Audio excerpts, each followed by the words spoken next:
Punta naman po tayo dito sa bukid nila. Ayan po, oh.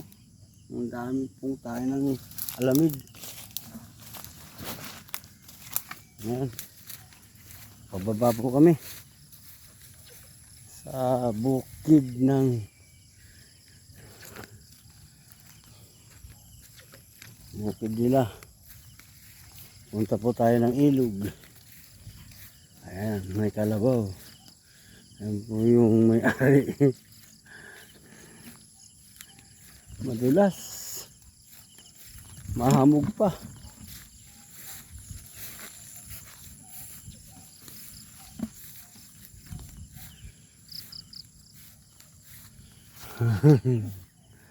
Ayan po yung kalabaw na matapang. Palapit po ng palapit sa akin. Ayun. Kumusta?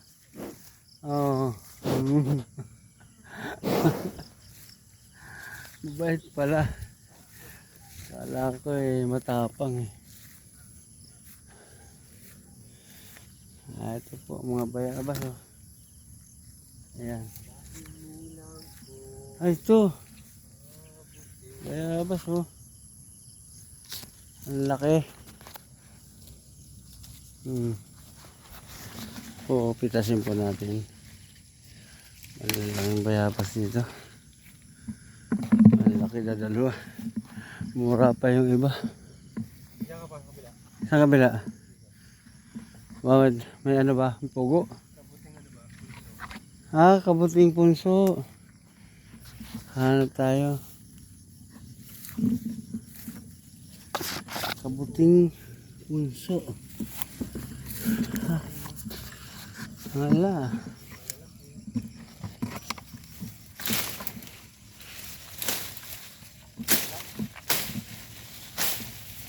Wala Ba't tumatakbo ba yun? Sana pag naunahan ka ng tanaw nun, hindi mo naabutan. Ito naman po yung dati pinanggagamot ng mga Hapon, nung kapanahon ng Hapon. Yan po. Ang amoy po niya, amoy parang may Vicks. Dahon niya.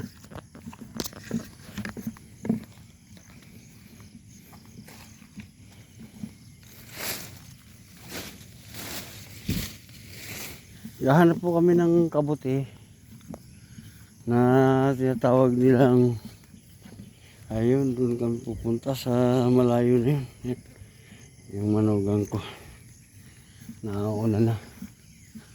Ayan bayabas na naman. Sala pati dito sa baba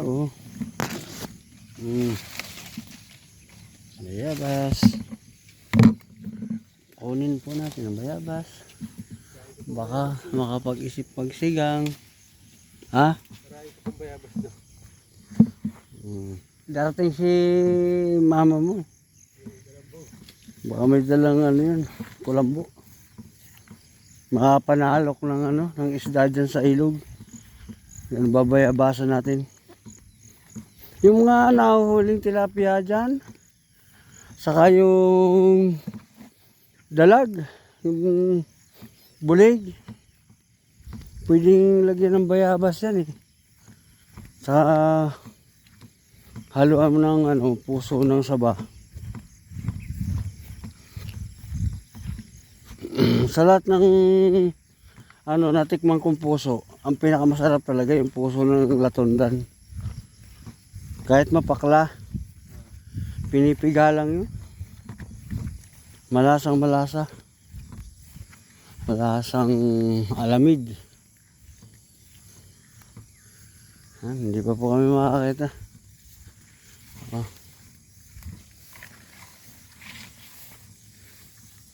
Hanap po kami ng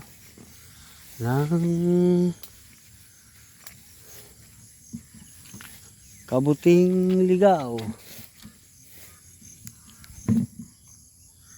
Diyan sa kabila.